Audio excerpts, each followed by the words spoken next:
Hello everyone. History and earth के एक नए लेक्चर में आप सबको वापस से स्वागत है। हमने मेडिवल इंडियन हिस्ट्री शुरू करा था। उसमें ऑलरेडी कई सारे वीडियो लेक्चर्स अपलोड हैं। उन सारे वीडियो लेक्चर्स के लिंक्स आपको ऊपर आई बटन पे भी देखने मिलेंगे, या फिर आप हमारे यूट्यूब चैनल पे जाके मेडिवल इंडियन प्लेलिस्ट पे जाके सारे वीडियो लेक्चर्स को एक्सेस कर सकते हैं। इन वीडियो लेक्चर्स की पीडीएफ आपको हमारे इंस्टाग्राम बायो में फ्री ऑफ कॉस्ट अवेलेबल है, तो आप जाए वहां से डाउनलोड करें और जरूर पढ़ें।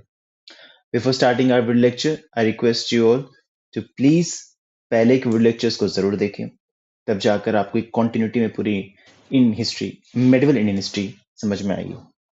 And also don't forget to like comment share subscribe and press the bell notification, तो जब भी नेक्स्ट वीडियो लेक्चर है तो आपको सबसे पहले पता चले। चलिए शुरू करते हैं। मैंने प्रीवियस वीडियो लेक्चर में अलाउद्दीन खिलजी के बारे में आपको बेसिक इंट्रोडक्शन एंड पॉलिसीज के मेजर्स के बारे में मैंने आपको बताया था। किस तरीके से जलालुद्दीन खिलजी से अलाउद्दीन खिलजी के पास एक पूरा पावर स्ट्रक्चर शिफ्ट हुआ, राइट। अलाउद्दीन खिलजी के कई सारे मेजर्स थे जिसकी वजह से वो अपने आप में इतिहास में one of the prominent rulers की तरह अपने आप को रजिस्टर करता है। हाँ, ये बात बिल्कुल सच है कि जो एक तरीके से उसका एक पावर स्ट्रक्चर में शिफ्ट हुआ, वो full of treachery and obviously treachery से भरा हुआ था, धोखेबाजी से भरा हुआ था। बट उन चीजों को हटाने के बाद हमें कई सारी चीजें ऐसी है जो समझना जरूरी है फ्रॉम द पर्सपेक्टिव, जो आपको ये समझाने में मदद करेगा कि किस तरीके से ये पॉलिसीज जो अलाउद्दीन खिलजी ने शुरू करी वो कैसे प्रीवियस रूलर से अलग थी, और कैसे आगे मुगल पीरियड के दौरान भी एंड उसके बियॉन्ड इवन टुडे हमें उसका एक एसेंस देखने को मिलता है। So my motto is not to provide you the very generic concept, generic ideas जो आपको बेसिक नोट्स में एंड बेसिक टेक्स्ट में मिल जाते हैं। But my idea is to provide you that particular aspect जिससे आप कंपेरेटिव स्टडी कर सकते हो हिस्ट्री में, right. So agrarian and market reforms, इसके बारे में मैंने आपको प्रीवियस लेक्चर में एक बेसिक इंट्रोडक्शन दिया था एंड आई होप आपको वो समझ में आया होगा। अगर वो समझ में आया तो आपको अब ज्यादा बेटर वे में समझ में आएगा। तो सबसे पहले इंपॉर्टेंट बात है कि अलाउद्दीन खिलजी ने मार्केट रिफॉर्म्स या एग्रेरियन रिफॉर्म्स क्यों लेकर आए। तो रिफॉर्म्स लाने के पीछे सबसे बड़ा कारण ये था कि उसके पास एक बहुत बड़ा स्टेट था, एक बहुत बड़ा किंगडम, एक बहुत बड़ा एम्पायर था। उस एम्पायर को उसको एक साथ जोड़ कर रखना है। उसका जोड़ के रखने में कई सारे चैलेंजेस हमेशा आते हैं। वो चैलेंजेस में सबसे पहली बात आती है इंटरनल और external challenges. Internal challenges to an extent आप डील कर सकते हो, बट इंटरनल चैलेंजेस में भी हमेशा एक थ्रेट होता है रिबेलियन का। लोग सिविल वॉर ना करते, राइट। सिविल वॉर के साथ, इंटरनल रिबेलियन के साथ, करप्शन, ब्राइबरी, इन सबको हटा दे तो एक नेक्स्ट फेज आता है रिबेलियन का, जो होता है बाहरी खतरा, एक्सटर्नल रिबेलियन, एक्सटर्नल थ्रेट। और वो एक्सटर्नल थ्रेट जो उस पॉइंट ऑफ टाइम के, जब मिडल इन हिस्ट्री की हम बात करें इन 12th एंड 13th सेंचुरी, तो उस केस में, या 13th एंड 14th सेंचुरी, तो उस केस में हमें देखने को मिल रहा है जो मंगोल थ्रेट है वो बहुत ज्यादा था। एंड एज वी नो, सबसे ज्यादा मंगोल इन्वेजन जो हमें देखने को मिलता है वो अलाउद्दीन के टाइम पीरियड पे देखने को मिलता है। सो अलाउद्दीन के लिए इंपॉर्टेंट ये था कि उसको अपने फ्रंटायर रीजन, जो बाउंड्री के रीजन से, उसको उसको प्रोटेक्ट करके रखना है। And for that part it is important कि उसके पास बहुत ज्यादा मैन पावर हो, कई सारे सोल्जर्स हो। एंड उसने इस वजह से बहुत लोगों को अपॉइंट भी करा। बहुत सारे लोग गांव से बाकी दूर दराज एरिया से आते थे कि मैं जाकर पार्ट बनूंगा, रियली सॉरी फॉर दिस, हाँ, मैं दूर दराज जाकर पार्ट बनूंगा अलाउद्दीन खिलजी की आर्मी का। ये चीज हमें देखने को मिलती है। बट द पॉइंट इज, ये चीजें जो मैं आपको बताने की कोशिश कर रहा हूँ कि देखने को मिलता है, तो इसका एक फैक्टर ये हुआ कि आप जरूर दूर दराज से आ रहे हो, बट आपको कहीं ना कहीं चाहिए पैसे। एंड पैसे चाहिए तो स्टेट के ऊपर कॉन्टिन्यूस में ऑब्वियसली एक एक प्रेशर क्रिएट होगा। हमें बर्नी ये चीज बताते हैं कि जितना ज्यादा अलाउद्दीन कमाता था, बिकॉज अलाउद्दीन के मेजर्स के मैंने बताया था 50% के आसपास वो चार्ज करता था, इट वॉज इनॉर्मस। पर जितना वो चार्ज करता था, जितना वेल्थ बढ़ता था, वो उतना ही वापस वो चला भी जाता था। जस्ट लाइक आर सैलरी, जितनी जल्दी आती है जल्दी चली जाती है, राइट। तो ये चीज हमें देखने को मिलती है। तो अलाउद्दीन खिलजी ने इसलिए मेजर्स अपनाए थे सो दैट कि वो बड़ी आर्मी को मेंटेन कर सके, साथ ही साथ वो अपनी डिफेंस को मेंटेन करके रख सके, सिक्योरिटी को करके रख सके, प्लस आप इंटरनल रिबेलियन को भी रोक के रख सके। तो ये बेसिक क्रक्स है। सो इसने कई सारे मेजर्स को अपनाए थे, और ये जो मेजर्स इसने अपनाए थे वो हमें देखने को यहाँ पे मिलते हैं। तो इसने एम करा था कि जो विलेज है और जो गवर्नमेंट है उसको मेरे को एक साथ लेकर आना है, एक काइंड ऑफ रैयतवाड़ी कॉन्सेप्ट जो आप देखोगे बाद में जाके ब्रिटिशर्स के टाइम पे आता है, थॉमस रीड जिसको इंट्रोड्यूस करता है। तो बेसिकली जो कॉन्सेप्ट है उसका एक एसेंस आपको यहाँ पे देखने मिल रहा है कि गवर्नमेंट और लोगों को एक साथ लेके, और ये चीज इसने कोशिश की थी दीपलपुर से लाहौर, लाहौर से कारा जो आज के दिन में इलाहाबाद यूपी का रीजन है, यहाँ पूरे रीजन में मैं इसे इसको करके रखूंगा। इसने क्या करा, इन सारे रीजन्स में जो रीजन्स थे उनको खालिसा के अंदर लेके आया। अब खलीसा, इट्स नॉट खलीसी, इट्स खलीसा। खलीसा इज समथिंग जो बेसिकली वो लैंड होता है जो सुल्तान अपने अंडर लेके आता है, और वो सीधा सीधा क्राउन के अंडर होता है। जो भी वहां से प्रोड्यूस होगा, जो भी होगा, सीधा रॉयल ट्रेजरी में जाएगा। वो चीज हमें देखने को होता है, that's khalisa. How direct coordination का मतलब ये था, एक एजेंडा था या एक मोटो था कि जो बिचौलिए है उनको मुझे हटाना है। बट क्या सच में बिचौलिए हट पाए थे या नहीं हट पाए थे, वो एक मैटर ऑफ डिस्कशन है जो अब हम करेंगे। हमें देखने मिलता है जो प्रोमिनेंट बिचौलिए इंटरमीडियरीज आते हैं, वो आते हैं राय, रावत, राणास। ये राय रावत राणास जो होते हैं वो टॉप एक्लियंस हायर जो बिचौलिए वो करते थे, एंड इन्हें चीफ्स कहा जाता था। चीफ्स कहने के पीछे एक कारण ये करता था कि जो चीफ्स हुआ करते थे उनके पास बहुत बड़ी जमीनें हुआ करती थी, जो जमीनें वो दिया करते थे पार्ट ऑफ लैंड कि वहाँ पे जाओ कल्टीवेट करो। एंड इस तरीके से जो भी प्रोडक्शन हो रहा है उसमें से उनका कुछ शेयर भी होता था, एंड दिस पे कहीं ना कहीं हमें देखने को मिलता है कि दे वर अर्निंग अ लॉट। ऐसी विलेज लेवल में हमें देखने को मिलता है जो प्रोमिनेंट दो थे, वो थे चौधरीज एंड मुकद्दम्स, राइट। चौधरीज एंड मुकद्दम्स called as the royal aristocrats at that point of time. और बर्नी हमें ये बताता है कि वो इतने पावरफुल हुआ करते थे कि वो अरबी और इराकी घोड़ों पे सवार हुआ करते थे, अच्छे क्वालिटी ऑफ कपड़े पहना करते थे, लग्जरियस पार्टीज थ्रो करते थे, एक्सपेंसिव वाइन्स पिया करते थे। तो ये चीजें हमें देखने को मिलती, राइट। अब टर्किश रूल आया तो उस पॉइंट ऑफ टाइम पे जो राय राणा रावत है इनकी पोजीशन वीक हो गई, और एक पॉइंट ऑफ टाइम पे एक नए टाइप के आपके इंटरमीडिएट आना शुरू हो गए थे, क्योंकि डिविजन ऑफ स्टेट का अलग हो गया। तो शिकदार का कॉन्सेप्ट हमें देखने को मिला। बर्नी यहाँ पे जो इंटरमीडिएट उनको कुछ कहता था। और जो कॉन्सेप्ट था जमींदार का, ये इंपॉर्टेंट है, ये मैंने हाईलाइट इसलिए करा बिकॉज ये प्रीवियस से पेपर का क्वेश्चन भी है। जब खुसरो ने खुसरो अमीर खुसरो थे, उन्होंने सबसे पहली बार जो टर्म जमींदार है वो दिया। It was not anyone else और नॉट ब्रिटिशर्स, इट वाज अमीर Khusro.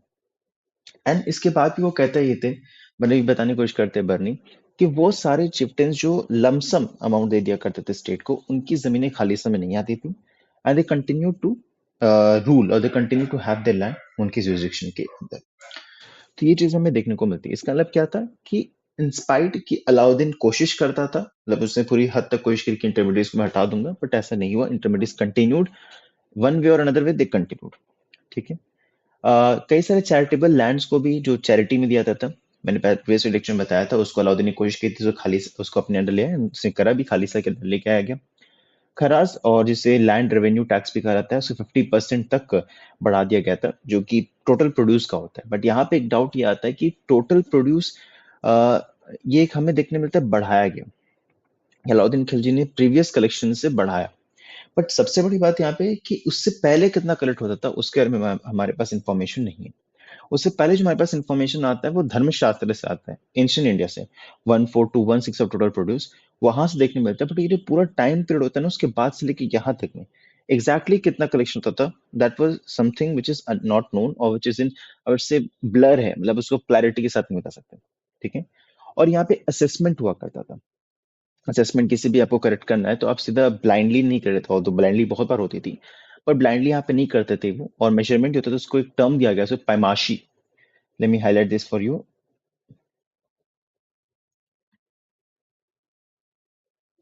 पैमाशी, right. It is important है। बर्नी ये भी मेंशन करते हैं कि जो मोड और मेथड था मेजरमेंट करने का, सॉरी, बर्नी इस चीज को मेंशन नहीं करते कि क्या मोड था और क्या मेथड था जिससे मेजरमेंट हुआ करता था। और on the base of measurement जो एक बेसिक एक एक्सपेक्टेड मेजरमेंट मानते हैं, पर बिस्वा के हिसाब से हुआ था। पर बिस्वा इज टू जितना लैंड है उसका 1/20 के हिसाब से वहां पे कलेक्शन होता था। और इसके अलावा हम देखें तो कोई और सेस और सरचार्ज वगैरह चार्ज नहीं होते। Cess is basically kind of taxation, economic term है। बट एक चीज और इम्पोर्टेंट है कि चराई और गराई का यहाँ पे जरूर चार्जेस हुआ करते थे। ये भी एक प्रीवियस ईयर क्वेश्चन है कि चराई और गराई क्या होता है। चराई इज बेसिकली जब ग्रेजिंग टैक्स, आपके पास जानवर है, फॉर एग्जाम्पल बकरी है, शीप है, भेड़ बकरी है, आप उनको चरवाने जा रहे हो तो जो घास वो खा रही है उस पर टैक्स लगता था। और घर ही बेचता था घर, प्रॉपर्टी काइंड ऑफ टैक्स, तो ये आपको देखने मिलता है। ट्रेडिशनल टैक्स था, पहले समय से आ रहा था, तो ये भी अभी भी चल रहा था। टैक्सेस जो होते थे इनको कैलकुलेट किया जाता था कमोडिटी के टर्म्स में, बट प्रेफरेबली उनको कलेक्शन के लिए रखा जाता था कैश के टर्म्स में। तो ये चीज हमें देखने मिलती है। अब कैश में क्या होता है, फॉर एग्जाम्पल मैं प्रोड्यूस कर रहा हूँ, मैं प्रोड्यूसर, तो मेरे पास कमोडिटी है, मैं कमोडिटी देना चाहता हूँ, कमोडिटी का स्टेट लेगी, मना नहीं कर रही, बट प्रेफरेबल कैश है, तो वो क्या बोलती थी कि आप बंजारस को बेचो, बंजारस जाके मार्केट में बेचेंगे, एंड दैट वे हमें जो है पैसे कैश में ही मिल जाएंगे। तो ये चीज हम देखते हैं। तो ये कॉन्सेप्ट जो था हमें देखने मिलता है। फॉर्मूला जो था असाइन करने का लैंड को, नोबिलिटी को, वो तीन तरीके से था: भाग, भोग और कर। भाग बेसिकली लैंड रेवेन्यू होता था। भोग का जो टर्म है उसका मतलब होता है एसेस, और कर का मतलब होता है टैक्स। तो फॉर्मूला यूज किया जाता था असाइन करने के लिए लैंड टू द नोबिलिटी। ये तीन देखने को मिलता है। यहाँ पे कंफ्यूजिंग पॉइंट यहाँ पे ये है, कंफ्यूजिंग पॉइंट यहाँ पे ये है कि अलाउद्दीन ने जरूर कई सारे टैक्सेस को कॉन्सोलिडेट, कई सारे टैक्सेस को एक साथ रखा था, कई सारे टैक्सेस को एक साथ लाने की कोशिश करा था, बट एक डाउटफुल पार्ट यहाँ पे क्या उसने सारे टैक्सेस को कॉन्सोलिडेट किया था, मतलब एक साथ वो इकट्ठा करके ला रहा था, उसको एक टैक्स की तरह बनाया, बट कितना अमाउंट पे उसको इंक्रीज किया, ये थोड़ा डाउटफुल है। मतलब उसने सबको एक साथ लेकर तो आया, काइंड ऑफ जीएसटी, बट उसको कितने लेवल तक उसने, कितने परसेंटेज या कितने वैल्यू तक उसने बढ़ाया था, ये थोड़ा हमारे पास डाउटफुल है, जो हम क्लैरिटी साथ नहीं बता सकते। बट ये मेंशन करता है कि जो चौधरी और मुकद्दम थे, वो रॉयल एरिस्टोक्रेसी का पार्ट बनते थे। इसके बारे में मैंने आपको बता ही दिया कि अरबी और इराकी घोड़ों में घुमा करते थे, दिस कंफ्यूजिंग पॉइंट यहाँ पे ये है कि अलाउद्दीन का जो एग्रेरियन रिफॉर्म था, वो अलग अलग सेक्शन के ऊपर इम्पोज हो रहा था रूरल सोसाइटी में, या नहीं हो रहा था। ये कंफ्यूजिंग पॉइंट है। मतलब ये कि उसने रिफॉर्म्स मेजर्स तो रहा, पर वो क्या सारे के ऊपर एप्लीकेबल था या नहीं, ये थोड़ा डाउटफुल है। बट हाँ, उसने ये चीज बिल्कुल क्लियर है कि उसने रूरल एरिस्टोक्रेसी, दैट इज चौधरीज एंड मुकद्दम्स, उनको कंपेल कर रहा था कि आपको चराई और गरी जो टैक्स है वो आपको पे करना है। और जो रिस्पॉन्सिबिलिटी है, फॉर एग्जाम्पल मेरी रिस्पॉन्सिबिलिटी टैक्स पे करने की, मैं अपने सर्वेंट्स या अपने जो सबॉर्डिनेट्स उनको नहीं दे सकता, इट्स माई रिस्पॉन्सिबिलिटी, तो आई हैव टू पे। तो वो चीज आपको यहाँ पे देखने को मिलता है। और अलाउद्दीन खिलजी ने ये भी कोशिश करी थी कि उनको कुट्टी चार्जेस से अलग रख दे। कुट्टी is basically kind of land revenue collection करने की अथॉरिटी होती है, उनसे भी इनको अलग, उनको हटा दिया था। तो इस तरीके से कमजोर करने की पूरी तरह से कोशिश की गई थी। बर्नी मेंशन करते हैं कि जो चौधरी और मुकद्दम की पोजीशन थी वो बहुत ज्यादा गिर चुकी थी, या गिराने की कोशिश की थी, to an extent it was successful. इतना कि बहुत हमें देखने मिलता है कि उनको मुस्लिम जो हाउस होल्ड्स हुआ करते थे, उनके वाइफ्स को जाके वहां पे काम करना पड़ता था, लोन उधार लेके काम करना पड़ता था। तो जो पहले बहुत अमीर हुआ करते थे, जो शायद खुद लोन दिया करते थे, अब उनको लोन लेकर काम करना पड़ रहा था।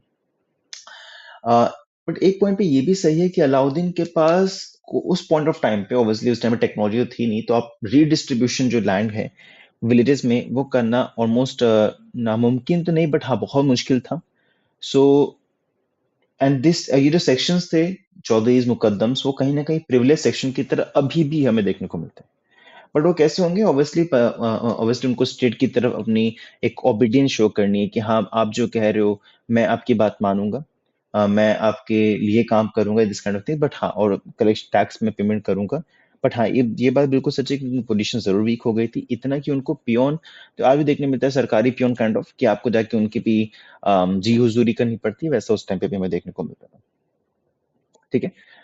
So it is also required कि कल्टिवेटर्स जो थे, हाँ ये चीज इंपॉर्टेंट है कि जो कल्टिवेटर्स थे, जो कल्टीवेट करते थे, खासकर हिंदूज, उनकी पोजीशन इतनी वीक हो गई थी because the amount of taxation that they had to pay इतना ज्यादा वीक हो गया था कि sometimes they had to sell their women, wives, children, cattle, so that कि वो अपने टैक्सेस को पे कर पाए।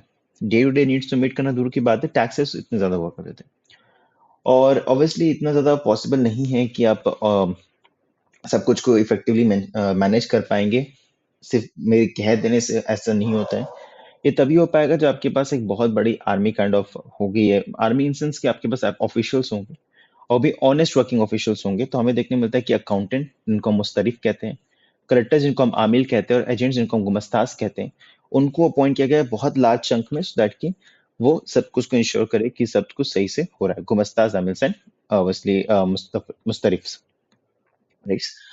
सो अकाउंट्स जो इतने जितने भी अकाउंट्स होते हैं, तब ऑब्वियसली ये सारे जो अकाउंट्स बना रहे, शायद इनमें भी करप्शन हो जाए, तो उनको मैनेज करने के लिए, उनको ऑडिट करने के लिए नायब वजीर हुआ करते थे, शरफ खायस हुआ करते थे, तो ये चीजें हमें देखने को मिलती है। स्ट्रिक्ट पनिशमेंट दी जाती थी कि अगर इवन एक जित्तल का भी इधर से हेरा फेरी होता था तो उसमें भी बहुत ज्यादा पनिशमेंट दी जाती थी, स्ट्रिक्ट पनिशमेंट दी जाती थी।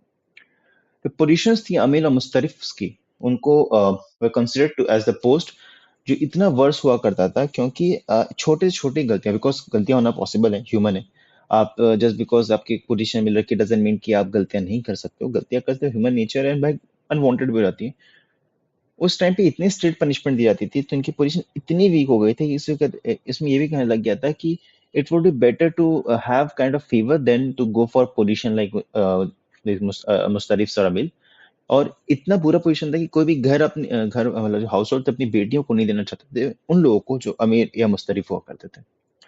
अलाउद्दीन ने सिस्टम ऑफ मेजरमेंट दिया था कि आप कितना ज्यादा एक्सट्रैक्ट कर सकते हैं of the local privilege section and audit करना accounts of the local revenue officials with the help of बही। मतलब बेसिकली यहाँ पे यही था कि अलाउद्दीन ने भी कोशिश करी थी कि जो लोकल ऑफिशियल्स हैं उनका भी एक प्रॉपर वे में अकाउंट को मैनेज किया जा सके, बही खाता इसको हम बोलते हैं, सो कि प्रॉपर वे में चेक हो सके कि हर एक लेवल पे ऑनेस्टी मेंटेन हो रही है।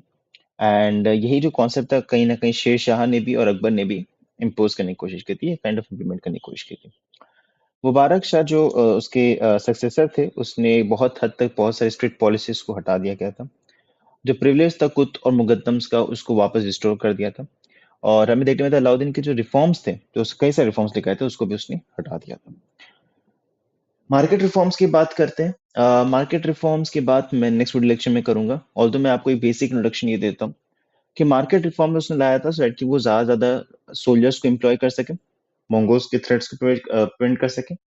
एंड मार्केट रिफॉर्म में उसने एक पिन से लेके बड़े घर तक हर एक चीज की प्राइसेस को मैनेज करने की कोशिश करी थी। एंड उसके टाइम पे बर्नी बताते हैं कि सक्सेसफुल इसलिए हो पाया था क्योंकि वो बहुत ज्यादा स्ट्रिक्ट था। एंड ऑब्वियसली स्ट्रिक्ट था एंड चेक करता था रेगुलर बेसिस, बहुत सिस्टमैटिकली अपने आप को इन्वॉल्व रखता था। दैट्स द रीजन वाई वो एक पहला ऐसा सुल्तान माना जा सकता है जिसने मार्केट पे इतना, मार्केट रिफॉर्म्स में इतना ज्यादा अपने आप को इन्वॉल्व करा। ऐसा हमें देखने को नहीं मिलता है। इसके अलावा ये भी था कि उसने ये भी कोशिश की थी कि कभी भी प्राइसेस का फ्लक्चुएशन ना हो, कभी सप्लाई कमी ना हो। एंड से जो आपके बंजारास हुआ करते हैं उनको बहुत ज्यादा इन्वॉल्व किया गया था इसमें। इसने 3 तरह के मार्केट बनाए थे और इसके अलावा हर एक में मार्केट में उसने ये इंश्योर करा था कि जो रेगुलर सप्लाई हो सके, प्राइस का फ्लक्चुएशन ना हो।